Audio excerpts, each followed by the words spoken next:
Do you realize what I've just done? Do you realize what this is about? I've kept you waiting before we've actually started this webinar. How did that make you feel? I guess for some of you have been actually on this call for a while. You probably were there thinking, hold on a minute, have I missed something? Do I need to press refresh? It's all a little bit awkward. I can't hear anybody. I don't know if there's anybody. Yeah, I don't know if there's anybody available. This is really quite interesting, isn't it? Anytime we do something like this, anytime we are late to a meeting, we set a certain precedent, we set a certain expectation that this meeting is not going to go particularly well. And of course, that can be a really, really big challenge. If you're the host and maybe not a particularly experienced host, you are starting off the presence in that meeting in a really kind of awkward way. You're not setting necessarily the best example for what might be termed an effective meeting. And that's what we are here to explore today. So the topic that we're covering here as part of Cambridge Marketing College's personal and professional development series as we go through 2022, we're focusing in on a host of different topics which people at the moment are finding probably the most challenging things in this current very busy, very sort of hectic work environment. And by popular request, running more effective meetings has been a topic that we have realized is something that people are going to want to be focusing on and covering as we go through this year, because it is getting super, super complicated. We all know the basics of running a good meeting. Starting off with, actually, do I need a meeting at all? Is there something here that is going to be useful to me to actually, have a conversation, communication with other people? We also know that we should only really be inviting the right people who actually need to be there. And of course, having a clear agenda that we circulate in advance and coming up with some kind of schedule so that we know the right people are in the meeting at the right time. These are not kind of complicated things to do. But in the latest meetings that you've been in, what has that felt like? Obviously, I did a slightly contrived start to this particular meeting, if we could call it that, because I wanted to kind of maybe set a scene that was probably quite typical of a lot of meetings that we all attend. And of course, the lack of pre-planning can often mean that the meeting starts a little bit late. And if we don't set a positive and productive tone for the meeting, in other words, beginning on time, considering actually who is in the meeting and the strengths that they might be bringing to play here. And of course, what I haven't done here is formally invite you to contribute to this meeting. I haven't told you that there is a chat option here available. You can use the Q&A at the end of this particular presentation. But of course you can. And now I'm telling you that because obviously I'm playing catch up. But by not doing that professionally at the start of this, it's possibly left you thinking, hold on a minute, is this going to be all one way? Is he actually inviting me to contribute? I'm not really quite sure. So I consciously made this start of this particular webinar quite kind of chaotic. I haven't actually really described what we're going to be covering. I haven't given you an agenda of kind of what to expect.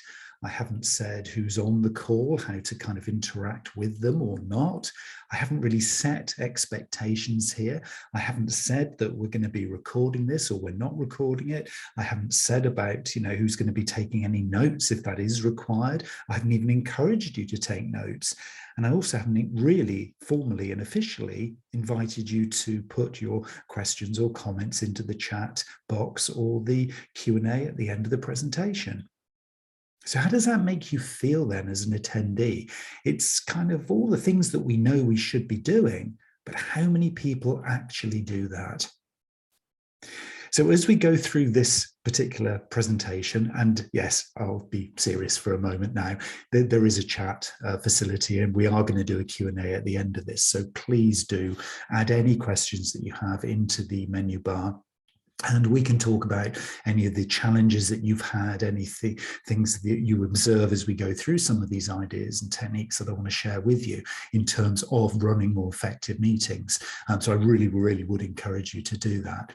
But I've consciously been very, very unprofessional at the start of this, and I may or may not, as we go through the rest of this particular presentation, may not or may, I'm not going to tell you in advance, but dip in or dip out of professional presentation versus a little bit chaotic, maybe a bit of silence, maybe a bit of like, what's going on now? Oh, have I lost connection? Because this is the reality. This is what we're all facing right here, right now, is that there is this really blended kind of feeling, I guess, with meetings. Meetings of old, we used to kind of know exactly what they were. We would know a certain number of people would arrive and they would be face to face in the room. So we kind of could predict what was going to happen. We knew who the host was of the meeting. So it was something that was kind of in a relatively comfortable zone. We knew what our strengths were. We knew if and when we had to make a presentation. We knew that we'd get some kind of briefing notes at the start. It was all quite predictable. So if you've been in meetings over the years, you'll kind of know that you can kind of predict the outcome. You sort of know what's going to happen. But since the global crisis has kind of taken shape, and obviously we've seen blended meetings manifest, and we now know that we can actually have a number of people maybe in the same room, same shared space as us, but we're also trying to juggle that shared space with people who are joining the meeting virtually. So it has become quite complicated, quite chaotic. And for a lot of us, maybe even experienced hosts of meetings, maybe you're a team leader and you're quite used to hosting the team meeting, it's become a little bit more chaotic and a little bit more difficult to manage. And we all know this. But there are some fundamental principles which I'm going to cover with you as we go through this session that hopefully allow you to take back a little bit of that control, and just to ensure that you're very much getting the best out of the time that you're investing as an individual, but also as a team or as a group, or really importantly, the time that you're investing with your customers. Because that is also something that is part now of this kind of blended meeting situation or blended meeting scenario that we face. So the first question I really want to get you thinking about here is, it really is a meeting necessary? And is this meeting actually really a meeting? So the next time somebody says, oh, we need to put a meeting together, I think very much the first question is that the best way of sharing the information? Would a presentation, for example, be a more effective way of communicating? Is it simply that maybe just a circulated status update could be a better use of time? So actually questioning the need for a meeting at the outset is often a very good thing to do. And we do, as we all know, fall into that little trap of, oh, we have to have a meeting because we always have a meeting, or yeah, this is a weekly update, so we always have to do it the same way. Maybe challenging that status quo could be an effective thing to begin to critique whether or not you're actually having too many meetings and whether those meetings are actually productive.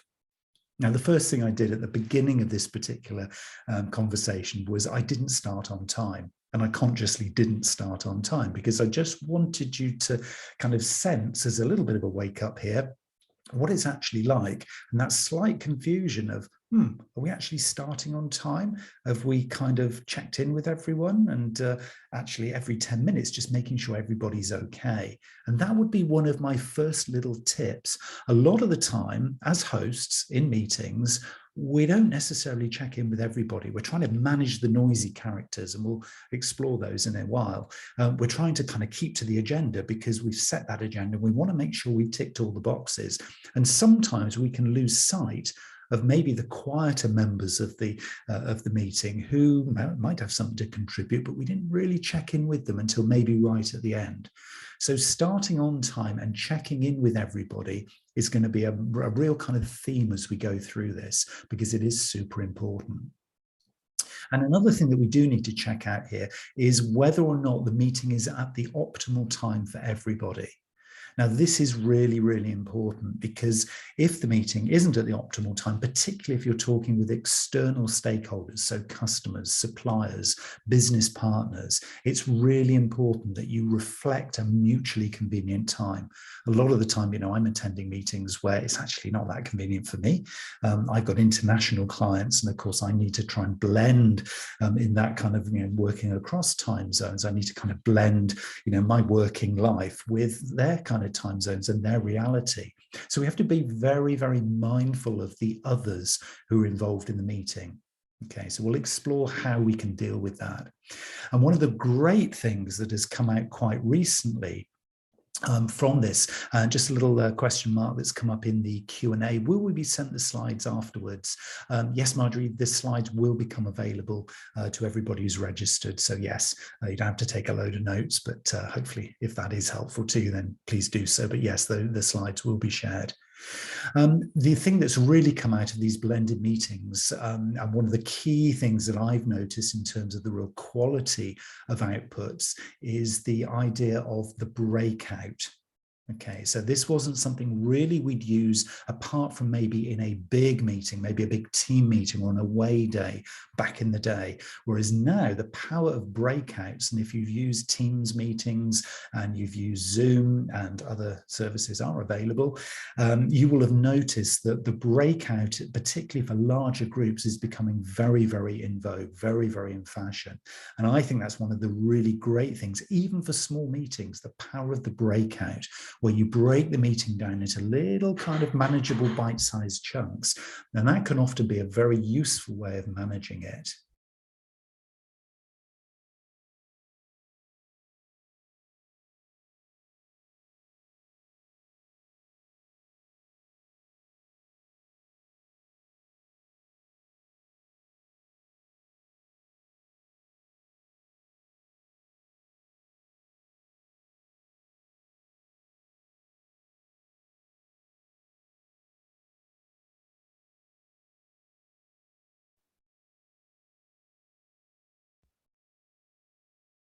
Did that happen again for you? Was there a sudden sort of, oh, hold on, have I lost connection? Oh, what's happening? What's going on? It's interesting, isn't it? If you're hosting a meeting or a webinar and then suddenly there's silence, or suddenly your connection goes down, how are you dealing with it? This is going to be something that we are going to explore. To me, it's a really kind of fascinating thing, the kind of the level of expectation of professionalism, I think, in some ways has actually dropped. Meeting expectations are kind of morphing into something quite different. We expect there to be moments of silence. I'm not going to do the little game playing that I've been doing anymore. I'm going to just stick with the presentation. We'll keep it professional from this point.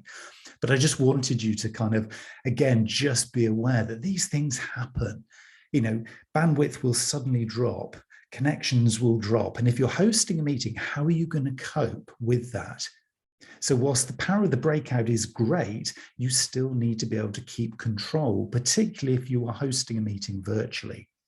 So what we're going to do is we're going to explore, we're going to kind of do a little bit of a dance between online meetings, blended meetings, and completely virtual meetings. And I'm also going to do a little dance between kind of internal team meeting style meetings with your manager, your line manager or your boss, and also meetings with external parties, because for a lot of us now, these blended meetings are also with clients and customers. So we're going to, as we go through this presentation, and I promise you, I'm not going to do any of the funny little kind of moments of pausing and just stopping and making it awkward. That is it now. I've had enough of my gameplay. We're going to keep this one professional. But it is very much a blend, and this is really what we're going to be covering. So the first thing that we need to do here, and I'm going to kind of take you through a series of kind of checklists so that you can decide whether or not your meeting's necessary, whether or not you think the attendees are the right attendees, how to kind of filter in and out the right kind of sort of sentiment and the right targets and objectives for your meetings, and then some of the little tips about keeping control from within the meeting, and that's also important. So let's begin with deciding your meeting type. Now, this is really crucial because this will set the tone of the style of your meeting, okay? So there are many different types. I've got this list from calendly.com, which is a really, really useful little blog that they created, which was all about deciding your meeting type, because you need to be super clear to all attendees about the style and type of the meeting, because this will set the tone and the structure before you even begin to think about agenda and who's going to come. Okay, so the first thing to do is think about, is this a status update meeting? Is this a decision-making meeting? Are we trying to solve a problem in the meeting? Are we looking to build the team? So is this a team building meeting? Is it purely an information sharing meeting, or could it be something quite creative, an innovation meeting? So status updates are going to be very, very different to decision making.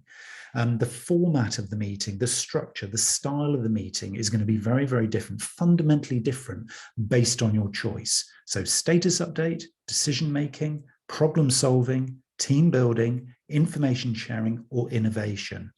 Now, of course, the length of the meeting is going to be very much dependent on this style of meeting. So you need to begin by stating very, very clearly, it's this type of meeting. And I'm not saying any one meeting is more effective than any others, but what I'm saying is that as soon as you decide the purpose, the core purpose of your meeting, things will begin to flow. If you just think of all meetings as being the same, then it's going to be quite hard to be anything other than quite sort of generalized and almost compromised in terms of the way your meeting is structured. But as soon as you decide what style of meeting, what type of meeting it is, you can then begin to create the right kind of framework, the right kind of length of meeting that will allow you to keep a lot of control over what actually happens. And of course, the one key thing here is to really be beginning to think about the attendee relationships that you have. Okay, so let's just kind of think about this from an external meeting perspective to begin with then. Okay, so this is a meeting, let's just use as an example, a meeting that is with an important customer, and maybe they are bringing in 2 or 3 colleagues. So you've got your core contact, and then you've got 2 or 3 colleagues that are coming into this meeting to have a meeting with you. Understanding where you and your organization is in the relationship with that customer is of paramount importance in terms of the way you shape and style the meeting. Now, what I always would recommend here is if you are talking about having a meeting with an external party, and this could be one or a number of people, is I would say begin by thinking, where are they on the customer journey with us? So what is the kind of the depth of professional intimacy that we actually have with this customer? Are we at the awareness stage? So this is very early in their relationship. So we're trying to build awareness of what we do, the value that we can add. We're trying to build the confidence and trust. Is this a meeting where the relationship is all about the conversion? So we're beyond that point of awareness. They know who we are. They know the value we're bringing in. This is to do the deal. Because the style of meeting is going to be very different if you're looking to encourage and stimulate that behavior. It's very different to the early stages in the relationship. And is potentially this particular meeting at a level where the relationship is actually, post sale. So you already have an existing relationship with them. And this meeting is all about retaining that loyalty, retaining the advocacy, retaining the customer. So if it is, the style of your meeting is going to be very, very different. The format of your meeting, the makeup of that meeting is going to be different. So think about, is this meeting about creating awareness of something? Is this meeting about actually getting and stimulating a conversion, i.e. a change in behavior? Do you want a commitment from your audience? Or is this all about building the relationship after that commitment's already in there? Now, I'm using the salesperson or the sales example here because it's quite a nice one. If you're customer facing, you'll kind of get that. But if this is an internal meeting, for example, and maybe you're setting up a new project or a new campaign, think about the attendee relationship. Is this, early in the stages of the campaign or the project? So you're going to have to kind of set the scene. You're building the awareness, you're building the confidence that this is going to be a good project to get involved with. Or are you getting commitment to budget? So that would be the conversion phase in the project. So then that's a different style of meeting. Or is this like a status update, or is this a progress checking kind of meeting? In other words, actually the project is already up and running, because again, that's a different style and different type of meeting. So knowing where your attendees' relationship is to the project or to you can again let you start to build an agenda that's relevant for you in terms of what you want to get out of it, but it's also relevant for the audience. That is really, really important. This is not one vanilla flavor style of meeting. This is a kind of meeting where we really need to be really, really mindful of actually what is happening in the minds of the attendees. So this is pure marketing in lots of ways. This isn't all about, I've got an agenda, we need a meeting, commit the time to me, and then we're going to just go. This is all about really understanding the little subtleties, the little nuances of each of the people who are attending and what their relationship is with you and or the project and or that customer commitment. Because once you start to do it at this level, then your meeting becomes a lot more effective. Okay, so I'm starting to talk here about the audience. So let's drill down a little bit more deeply into the audience within a meeting. Now, I always go as a default, whenever I'm kind of doing any sort of communications planning or anything like that, I always go to, okay, who is my audience? Now, of course, within a meeting, it can be quite a complex thing. And there's quite a lot of research, quite a lot of science behind the idea of meeting archetypes. In other words, the typical preferences and behaviors of different kinds of people who will attend your meetings. So now I'm talking meetings in general. Okay, so this could be a sales meeting, but it could also be a project meeting, but it could also be a team meeting with colleagues. And then you can do a big sort of search on this and find lots of really great examples of meeting archetypes to get your head around this idea that, all of your attendees in your meetings are going to have a different perspective on the meeting. They're going to have a different level of expectation on your meeting. And they're also going to be viewing you and the little game playing that will go on within the meeting, this kind of dance that I'm talking about, and they will have a different perspective. So let's have a look at some of the example archetypes that you might find attending your meetings. And there's a lovely, lovely blog by Audrey C. Wong on her website, audreycwong.com. And you can go away and have a little read of this. But it's a really neat example of the different types of archetypes you might find attending a meeting. Now, of course, the big challenge for you is keeping everybody happy within your really effective meeting. And we'll kind of explore how we can do that a little bit later. But let's explore and let's meet some of these archetypes. So I'm just going to do these in order of the way that Audrey actually talks about them, because this is beautifully done. She talks about the sniper. So this is somebody who is in your meeting just looking to kind of peck away at any of the positives that come out of the meeting. So if somebody says a good suggestion, the sniper comes in and just pecks away, gives a little negative kind of peck. Now, how are you going to cope with that? Are you watching out for that person? Are you very mindful to bring them in, hopefully in a more constructive way, into the meeting? You've got the know-it-all, somebody who's like, oh, I've done this kind of project before. Let me tell you about my experience. You've got the person who kind of like, it's all about me, the know-it-all. How are you going to manage that person? You might also encounter the bully. I love the way that Audrey talks about the bully, somebody who comes in to try and steamroll the whole meeting. In fact, they don't even want you as the chair of this meeting and the host, and they're going to try and take over. And that can be quite a complicated kind of relationship. And generally, the way I would manage them is to give them a very specific amount of set airtime. In other words, actually allocate them a particular point in the meeting where they can kind of literally take over, but you rein back control. The bully is always in the meeting. There's always one in a bigger meeting. You might find, and Audrey talks about the ticking time bomb. So this is that person who just kind of sits in the meeting quite quietly. They're kind of mulling things over, and then suddenly, bang, they explode into the meeting. And you had a meeting that you thought was going quite well, and suddenly there's all this shrapnel around, and you're just trying to pick up pieces. You're trying to keep the time on track. The time bomb has just exploded. That doesn't happen in every meeting, but sometimes you'll find that archetype is in attendance.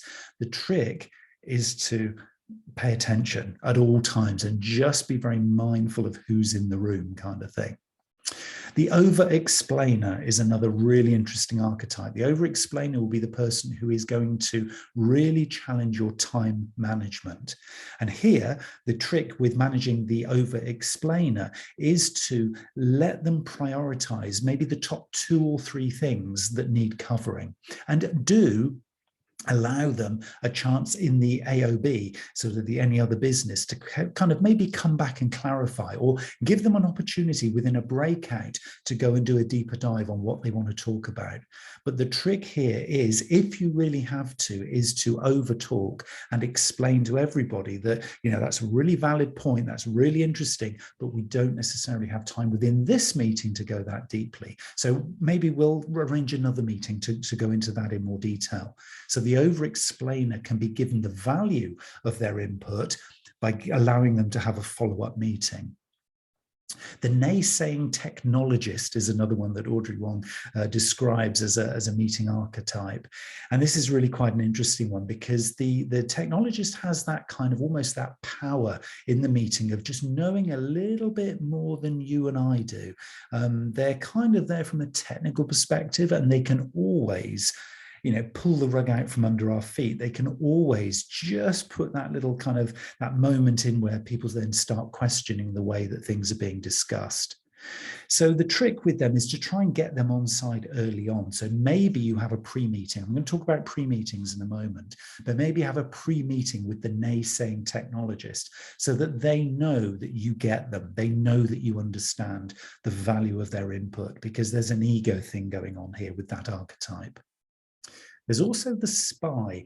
Now, the spy is a very interesting meeting archetype, in as much as you don't necessarily know what this alternate agenda is, but the spy, just by definition, will have another agenda.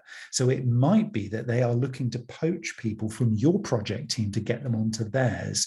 The spy might be somebody, particularly if this is an external meeting, who is here to glean a little bit more than you're aware of. So the spy can be managed by very much controlling the depth of the agenda and the topics that are going to be covered in the agenda for that meeting.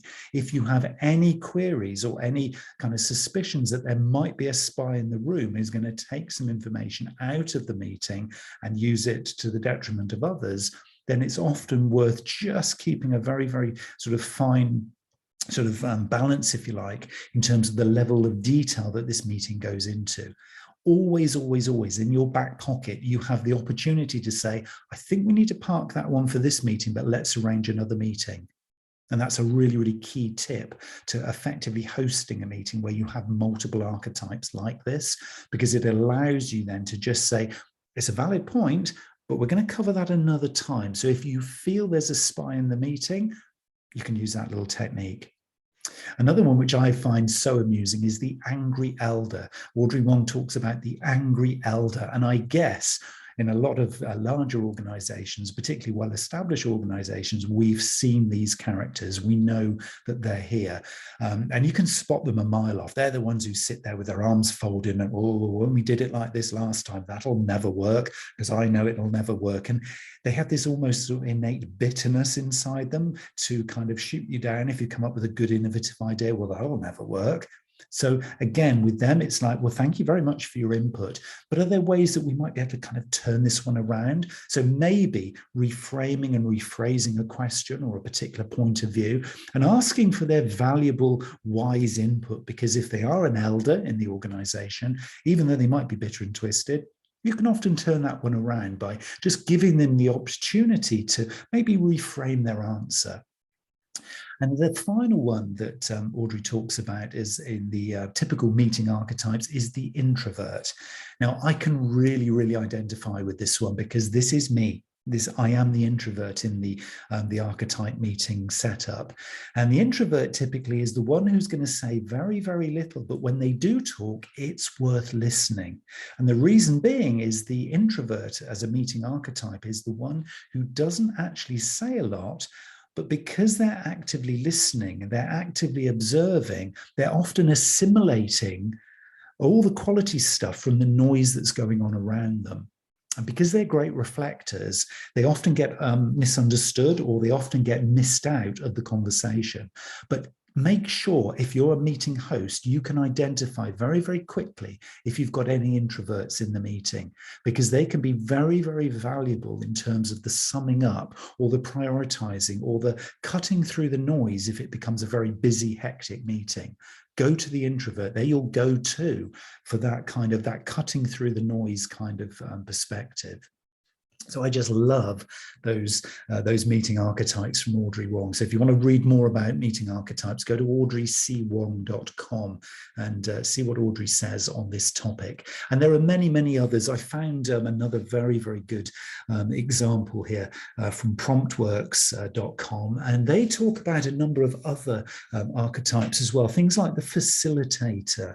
Now, there are often facilitators who are very empathic types who you will encounter in meetings, and they want to be very inclusive.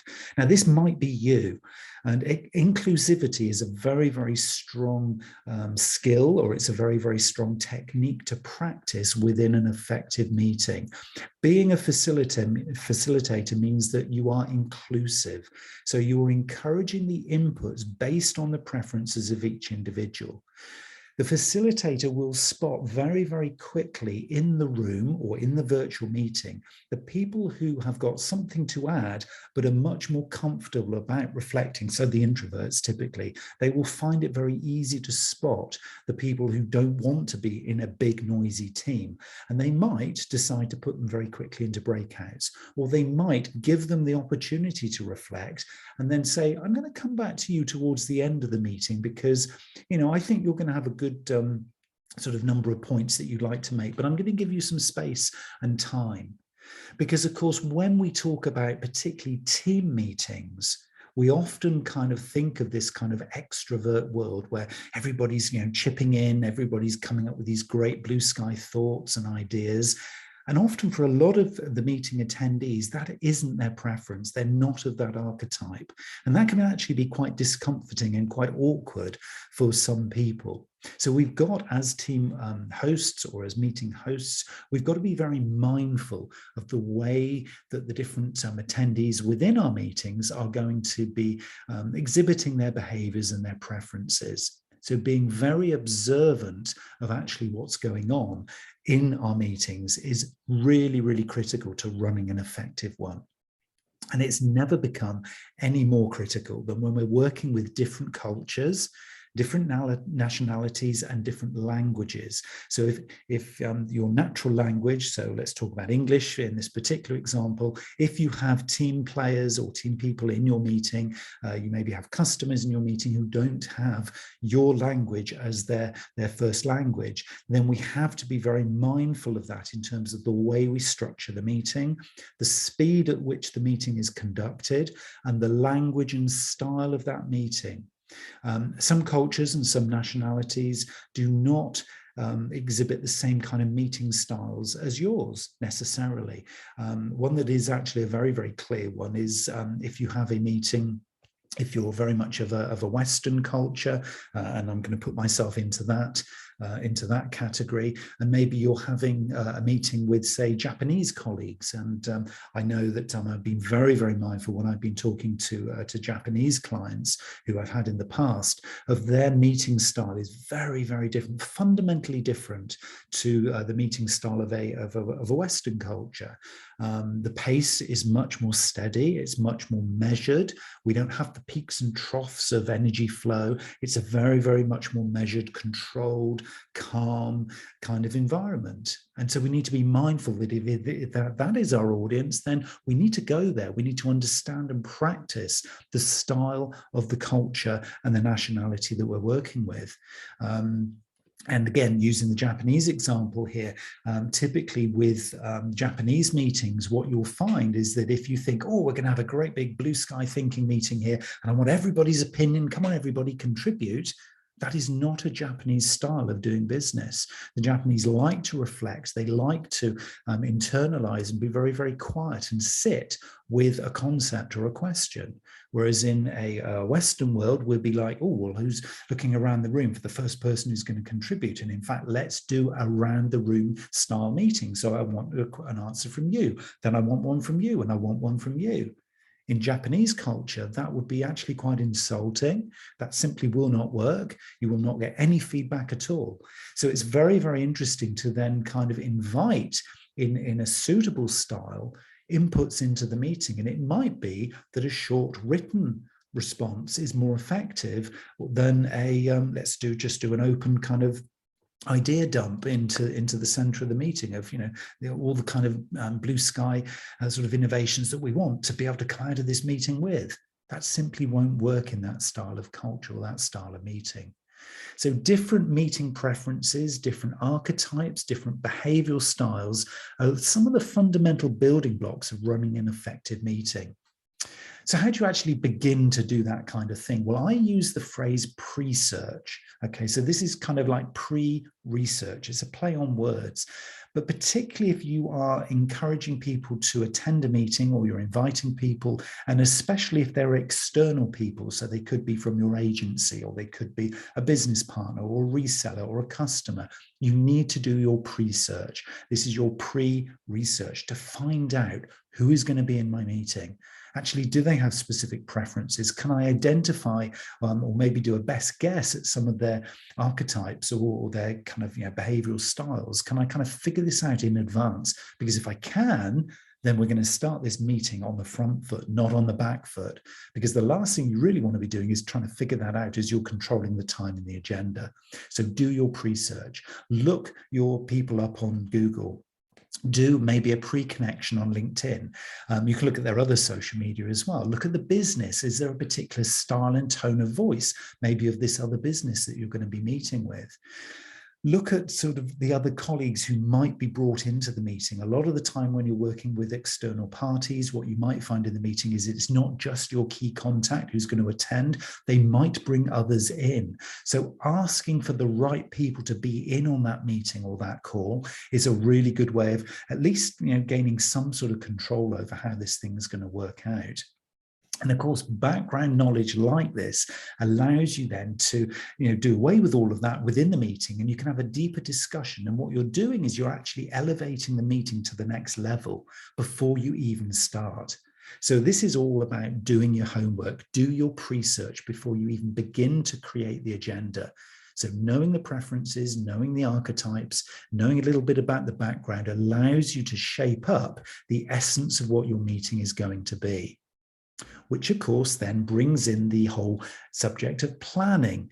And this becomes particularly important if you're planning an online meeting. So I'm going to focus a little bit more here on the blended or online meetings, because for a lot of us, this is kind of what it's all about right now, because only a few of us are now kind of going back into the sort of face-to-face meeting. So let's kind of focus on an online meeting in terms of planning. It reads across into kind of real world experience as well, but let's focus for the moment on online. So where are you in the customer or the other people's journey, or the sales process that we talked about before?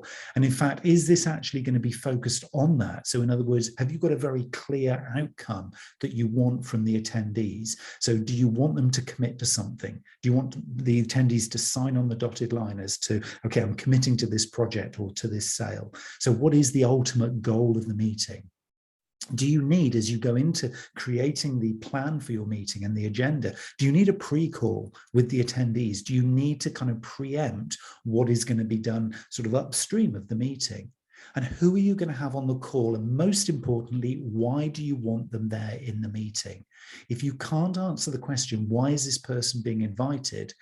Then it's a very, very good sort of question to actually ask whether they need to be there at all. And if you're being invited to meetings, be quite stringent in the way that you critique the importance of an upcoming meeting. Don't just accept every meeting invitation. Get the meeting host to explain to you very, very clearly your inputs and the requirements of you being in that meeting, and also what would a great outcome be. Because if you can set that desired outcome, it's part of what I'm going to call here a valued contract with the attendees of the meeting. If there is no kind of agreement there as to what is a great outcome, what is the desired outcome of the meeting, then you must question really, why are we having a meeting at all? If it is just a bit of a catch up, Well, surely there's better ways of doing that. That's not actually a meeting, that's a catch-up, that's a social call. And that might be more appropriate to where you are in that relationship. So be really, really critical, not negative, but critical, and balance off whether really you need a meeting of that sort of nature. And also, if it is an online meeting, are you ready to screen share? Have you got all of your assets all there ready to go? Because your time here needs to be an investment. Okay, this is not spending time in a meeting, this is investing time in a meeting. In other words, you and all the attendees need to see a positive outcome from however this meeting is going to shape up and how it's going to go. So you've planned your meeting, you've got your agenda. Let's now talk about how you can start to build rapport in the meeting. Okay, now this applies both to online meetings, blended meetings, but also to face-to-face meetings. And building rapport is all about building the intimacy, if you like, with the meeting attendees.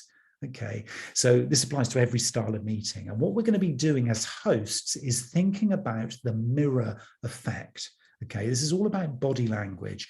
And if you're in an online meeting, what you want is everybody's camera on. Okay, I personally don't allow meetings if I'm hosting them where anybody's got the camera off, unless it's for very, very specific reasons. But I want the meetings to be with cameras on. Okay, because this is going to mirror a real world example. Because I want to be able to see and help the attendees in the meeting to mirror the kind of tone of voice, the body language, the style with which I'm hosting the meeting. So to me, that's a really important thing to be doing is, you need to be practicing what you're preaching. So if you want a certain style of meeting, you need to be conveying that through both your tone of voice and the way that you convey, the messages within the meeting. But in essence, what you need to be doing as well is kind of demonstrating the behavior that you want to be coming back to you from the attendees. So we call that's the mirror effect. Lots and lots of research on this, well worth looking at if you're into body language and how to use it within a meeting. And also, importantly, embracing silence. Okay, a lot of people feel, particularly now in online meetings, I've got to fill the space. I can't allow people to kind of reflect on things and mull things over for a minute. I need an instant answer. And, you post the question as the meeting host, so does anybody have a view on this?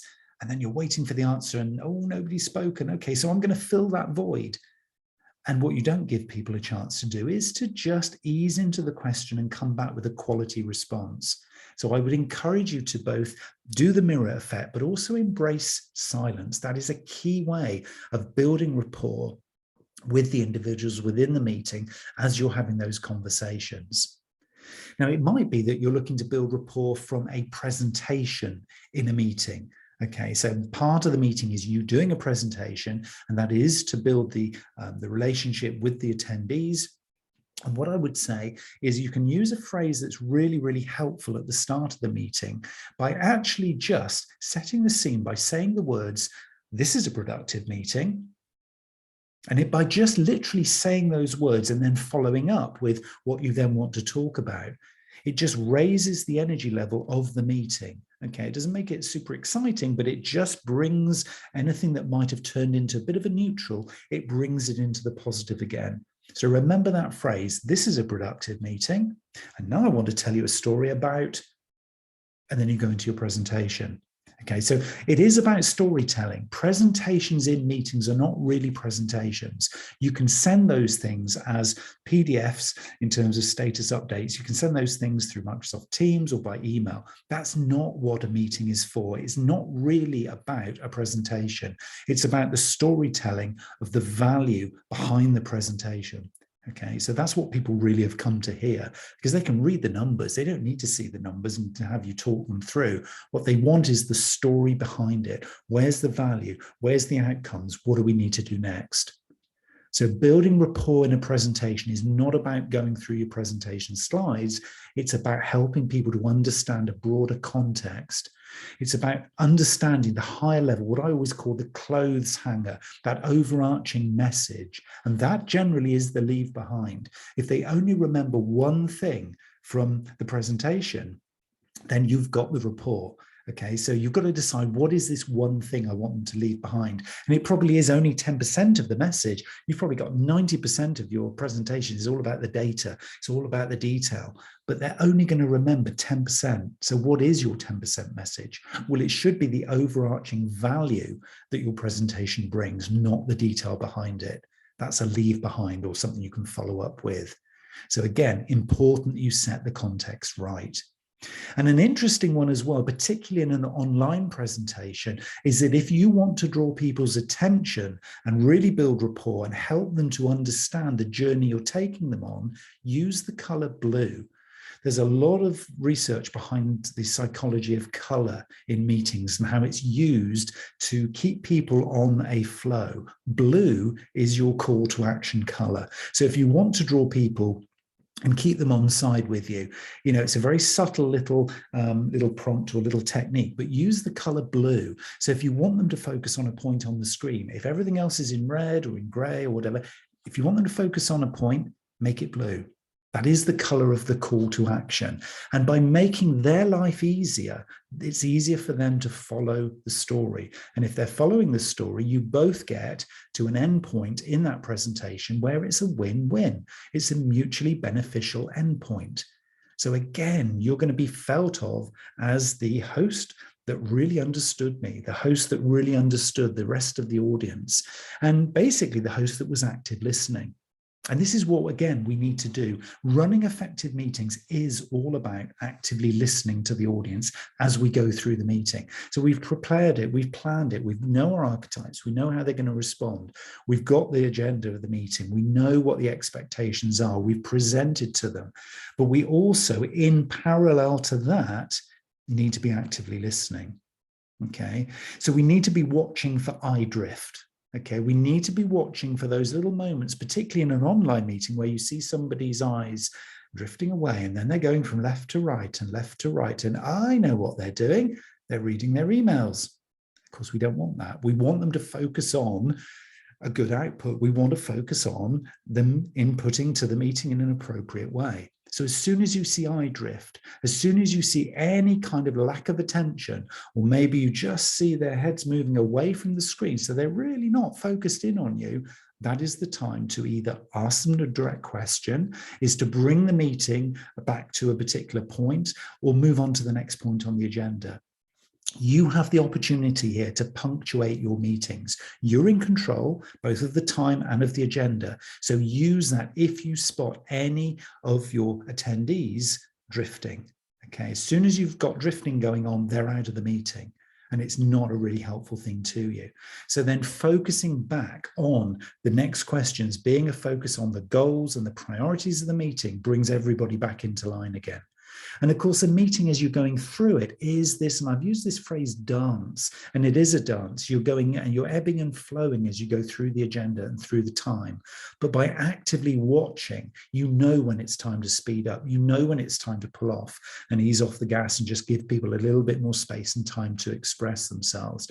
So it is about the ebb and flow of how you are watching the response of the audience.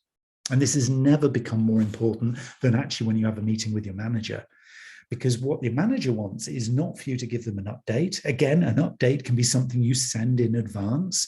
What your meetings with your manager need to be about is very, very effective active listening, but also going in with solutions, not problems. Be the member of the team or be the person that has the meeting your manager wants. And that isn't because you take them problems, it's because you take them solutions. And also in meetings with your manager, it is all about playing to their ego. Now, that's not about giving them lots and lots of compliments. What it is about, though, is about giving them data, information, stories, evidence that allows them to look good. Okay, this is an important use of the manager's meeting. So when you get that 20 minutes or 30 minutes with your manager, particularly if you're in a large team, it probably isn't going to be any more than that. It's time to play to the manager's ego, feeding them with information that makes and helps them look good, helps you then to be the meeting your manager wants. because it's like every time I have that meeting with Neil, wow, he feeds me stuff that is just so useful, because then I can use that and I can look good. Even if subconsciously that is how they feel, then you become the meeting your manager wants, and you will get invited into more meetings. You will become that, person who we can go beyond the agenda, because we can now start talking innovation and ideas. You become added value. So meetings with your manager is something that you're kind of co-hosting, because generally you'd say, well, actually, if it's with my manager, that means that the meeting is kind of hosted by them. But no, this is co-hosting. This is allowing that ebb and flow, building that professional intimacy by playing to their ego, making them look good, but also very much bringing solutions, not problems.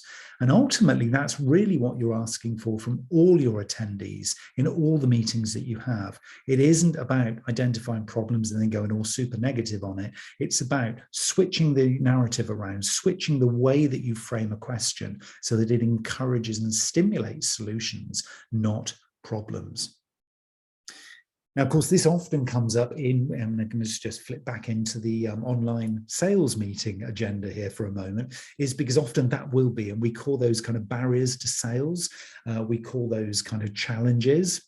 And we all know that that will come up. So if we're in a sales meeting, for example, and we know that we want to have time to establish some rapport, we want to listen to the customer, we want to tell them some stories without our products and services being in there, great examples where customers just like them have had, great experiences working with us, all of those things that we know are true. But ultimately, actually, a really effective and particularly online sales meeting is the really respected use of your time and of their time. Okay, so they have to feel that this was valuable time. You're not going to get the meeting in the first place if your proposal or your agenda, it doesn't show a good potential use or investment of time. So you've got to figure out, how am I going to show and demonstrate to everybody I want on this call? And the sales meeting example is a lovely one, because we know customers can be really tough. So use that one as an example and think, how can I structure a meeting within a certain boundary of time? And it's probably going to be about half the amount of time I'd like to spend, but how can I actually structure a meeting that allows us both to get a win-win, but that also means that the other party or other parties are going to come out of this feeling that was an investment of my time. So not I'm going to spend my time with this person, but I'm going to invest my time in this person. And it probably is that you're giving them something really valuable to take away that makes their life easier. And that will apply to internal meetings, team meetings, management meetings, meetings with your boss, as well as sales meetings. It's a really important way of dealing with that. So what we're left with then, towards the end of the meeting then, is how are we going to follow this thing up? Because the meeting, and a meeting in its own right, is only just a meeting. So some of the most effective meetings are not what actually happened within the meeting, but actually what happened afterwards. In other words, are we going to have a follow-up? Are we going to, take them to the next step on the customer journey or on the team journey? If they've got their screens on, which they probably have if it's an online meeting follow-up, then let's book those meetings in now. Let's book in that follow-up call, and let's agree how we're going to follow up, because it might be that that one meeting was plenty enough. We don't need to do another meeting. Actually, what we need to do is some project work, or what we need to do is do the deal and convert the sale into a sale. But interestingly, if we take the sales thing as an example, Marketing Wisdom did some research on how many deals are closed at the first meeting. And it turned out to be only 1 in 50 deals are closed upon the first meeting. So we have to exhibit patience here. So an effective meeting host isn't expecting to crack all the problems and solve the world's crises all in one meeting. So it's about figuring out, where does this meeting actually sit in a broader portfolio of meetings? Okay, don't necessarily think you can crack it all in one go, because you probably can't. So where does this meeting follow on to? What do I want all my meeting attendees to do next? How am I going to engage with them and follow up? Yes, I'll probably want to get some feedback on how do you think that meeting went? Did you enjoy it? What could I have done differently? All of those kind of feedback loops are really useful. But in terms of the practicality of the outcomes of the meeting, what do I want for that meeting next? It's a really, really important one to consider, because your meeting is just one part of a flow of communication. It is not the end game. Even if you're not familiar with running lots of meetings, know that the next step is going to be something else. It's going to be another form of sort of part of the journey. It's another step in the journey. So how do you actually effectively close a meeting? This is going to be the final bit that we're going to be talking about here, because effective meeting closure is actually as important, if not even more important, than the initial meeting agenda. Now, for a lot of people, that's pretty counterintuitive, because surely it can't be as important as what we're going to talk about. But actually, meeting closure is super, super important, because adding closure to the meeting agenda, maybe at least 5 minutes for closing the meeting successfully, positions you as a very competent, confident, and capable meeting host. So the most effective meetings obsess about how we're going to effectively close the meeting.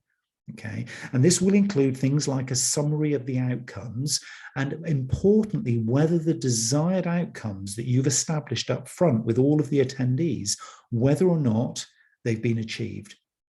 And not just getting feedback from the person who's the noisiest in the meeting, those archetypes we talked about earlier. This is all about everybody in the meeting. You want the feedback from everybody. So has everybody had some form of desired outcome? And if not, what can we do differently next time? So this continuous learning of actually what happened. It could have been the style of the meeting. It could be that actually we didn't have the right people in the room. It could be we didn't have enough time, or maybe we had too much time. Understanding actually what happens for everybody from everybody's perspective is the key to your next meeting being even more effective than this current one. And of course, ensuring that follow-ups, any kind of follow-up, is assigned with target dates for completion. So if it's a project meeting, or if it's a sales and prospecting meeting, or if it's some kind of meeting to discuss a particular campaign, knowing who's going to do exactly what and when they're going to do it by is a form of contract, if you like, at the end of the meeting. And there's no better way as a meeting host of asserting authority and complete clarity than by a careful assignment and targeting with dates for when all of the follow-ups are going to happen. And then, of course, you've got to follow it up. So making sure you see this through. So the meeting time, if this was a 1 hour meeting, this 1 hour meeting in its entirety is probably going to be about 3 hours. 1 hour for the meeting, 1 hour for preparation, and 1 hour for follow-up afterwards. So don't think of your meetings as just being little bite-sized chunks of time. These are proper entities for building pure professional relationships. And the final bit of meeting closure, the really, really key bit here, is asking all attendees by name if they wish to add anything before you close the meeting. Okay, so even the quietest person, and probably it will be the quietest person in the meeting, will probably at this point in the procedure say, okay, well, I've just been listening and I've observed this. And suddenly it's like, oh my Lord, there it is. There's the final little comment that was made by somebody who was super quiet, but there's the topic for our next meeting, because wow, none of the rest of us, because we were talking, we were actively listening, but we weren't reflecting. And you did, because you were quiet in the corner. You gave the value of where we're going to take this thing next. So make sure as meeting host, you answer everybody's needs, but you attend to everybody by name at the closure, the final bit of the closure before you close the meeting, to make sure you've got everybody's feedback really, really effectively. It is so, so critical to leaving everybody with a feeling of confidence that actually they've had full value from the meeting.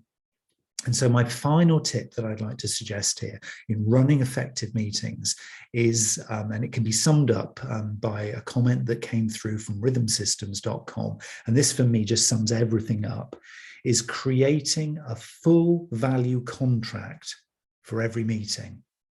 A full value contract for every meeting. In other words, everybody who attends in advance of the meeting can express a desired outcome for that meeting that gives a consistent and consensual win-win situation for you as the host. In other words, you find out exactly what a desired outcome would be for them, and you write that into a value contract in the meeting. Okay, so you set a contract with everyone who attends so that by the end of the meeting, you can then gauge whether everybody got the full value from that meeting. You don't have to do this formally. You can do this informally if it's people you're meeting consistently. But it's a really great mindset. It's a really great mantra for running effective meetings, particularly blended, sort of complicated, chaotic blended meetings that we're all in at these days. That getting a full contract, a full value contract for every meeting that you do allows you and everyone who attends to get the best possible value out of the conversations, the agenda, and the outputs from that meeting that they have. So to me, that's one of the really, really key things that we need to be focusing on as we go through the rest of this particular series.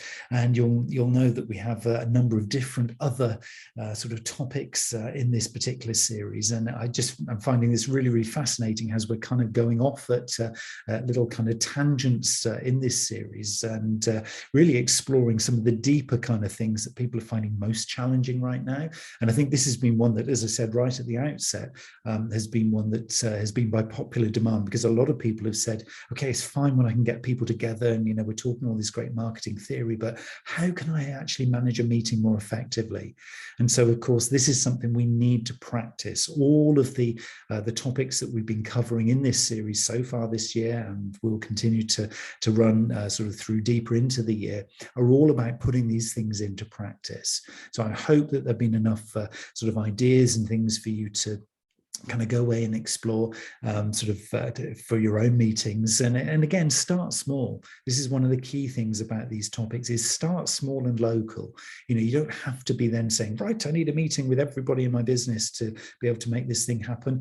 Do it with just one other person, but follow some of these little techniques and ideas, because it allows you to kind of see which ones work for you. Not everything that I'm talking about here you'll either have time or inclination for. Maybe if you're doing lots of meetings, the archetypes thing is going to be great for you to experiment with and play with. Maybe if you haven't got the time or inclination to do that, it's all about actually doing your pre-search. If you're customer facing, taking meetings online and seeing how you can do sales meetings online could be your next thing. So take things at a manageable pace, but do explore some of these techniques. I've seen these with clients and I've worked on all of these concepts personally, and I've seen these fundamentally change how stuff kind of outcomes at the end of meetings. So I know this stuff works, but you've got to find out which elements really work for you. So have a little play with that. So the next one that we're going to do, and I'm just going to go over to the Q&A. I've got a couple of questions that I want to cover, so I'm going to cover those in just a second. But the next in the series of these fortnightly webinars is the one on the 25th of February, which is Finding Your Business Ikigai. Now, this is a really fascinating one that will include finding your business higher purpose. We're going to delve into marketing sustainability, which is a really hot topic right now.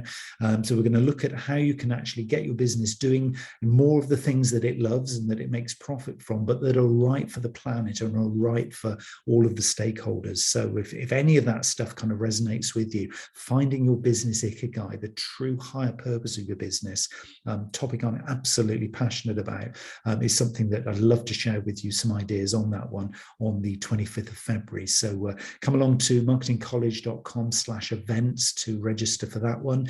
And also, if you're new to this webinar series, I know quite a few of you are coming back for multiple episodes of this, but if you are new to this and you haven't come along to this before, do connect with me at Neil Wilkins X on all of the social channels, particularly LinkedIn. It'd be lovely to connect with you there, and obviously then I can keep you updated with more topics like this in the series. So hopefully that will be of interest. Be lovely to connect with obviously people on the call. So if you've got any questions, I'm just going to field some of the questions. We've got a couple of questions that have come through on the Q&A and on the chat. If you have any, pop those in now and I'll see if I can quickly cover those with you. But Lucy asks, Lucy says, thanks for the tips. When presenting in a sorry, I missed that just for a second there. Lucy says, thanks for the tips. How do I increase my confidence when presenting in a Zoom meeting? Well, I would suggest Lucy, probably doing a set of very, very short presentations. Don't do big presentations. Try to just practice the whole concept of screen share and maybe taking your audience, maybe do it with your team, so some of your colleagues, maybe doing it in maybe a short, maybe just even 2 or 3 slide presentation. So don't try and do anything too big to start with. I think for a lot of people in Zoom meetings, it is the kind of the fear of pressing the wrong button. So I think, have a little play, maybe even if it's just with one colleague to start with, to familiarize yourself with the buttons. Doing a screen share for a lot of people is quite a daunting thing because they think, oh my gosh, I'm going to shut everybody out of the meeting if I get it wrong. So learn the tech, learn the technology. I think that's going to be a really, really good one. Abby asks, should I encourage my team to always be in the office for our team meetings? That's an interesting one. I think as a lot of organizations are now moving back into the workplace after the big global crisis, they're not necessarily doing quite so many blended meetings now. I think it really depends, Abby, on your own personal preference here. I think if you are seeing that you get more value in terms of the human interaction, so if you're very much an empathic person and you pick up more from the kind of the face-to-face body language, and you found that a bit of a struggle when you've been literally just seeing the head and shoulders of your colleagues, then I think maybe it could be time to experiment with that. But I think maybe it is about experimentation. I'm kind of answering my own question here, because maybe do a very similar meeting in a blended sense or in a virtual sense, and then maybe do one where you do ask everybody to come back into the office and see whether maybe practicing some of these techniques, it kind of feels different. Maybe some of the outputs are different. And so I think maybe, just being very mindful of the differences that you're seeing could be a very useful way of kind of judging. And I don't think there is one size fits all. I don't think I can really sort of genuinely answer that question honestly, apart from experiment with all the options really. But I wish you luck with that one, and it'd be very interesting to hear how that one goes. Question from Marjorie. Marjorie says, what do you do if you sense that some people in the meeting don't respect you as chair? Lovely question. Say if you're new to it or you're standing in for something your manager normally deals with. Wow, what a question. I love this one. So it's all about respect. I always feel that respect comes from inclusion. I think even if you are maybe potentially quite junior and you have more what we might term senior people within the meeting, that I don't think should make any issue at all. I think one of the quick ways of dealing with that or kind of coping with that is to basically invite opinion. I think it's all about choreographing the opinion and how you manage that opinion. So I think maybe don't beat yourself up as though it's like, oh, people won't respect me because they're more senior and what do I know? And then kind of almost play these little internal stories. I think one of the key things is to just be confident that, you do have the chair, you do have the agenda, you're the manager of the time. And as long as I think you're just very mindful to include everybody, don't let anybody kind of slip through, because it might be that somebody is there kind of testing whether you're going to give them some airtime. And that's often where the animosity might come from, is if you don't give them the space to talk. So my encouragement would be make sure everybody is included. So be very inclusive as a chair if it isn't something that necessarily you're doing all the time. But lovely question. That's a great question. So thank you for those questions, those little challenges to the framework. It's been really great sort of talking through those, and yeah, I mean, I've really enjoyed this one. This is really good. I'm very conscious of the time, and I know lots of you will have meetings to head off into now, so we're going to call this one to a close. But thank you very much for your inputs. It's been really, really good. And remember, the next one on the 25th of February, same time, we'll be finding your business ikigai, and very much look forward to seeing you there. So head over to marketingcollege.com/events and enjoy the rest of your day. And if you're heading off into a meeting, hopefully that's given you a lot of ways of maybe supporting the host of the upcoming meeting that you're going into.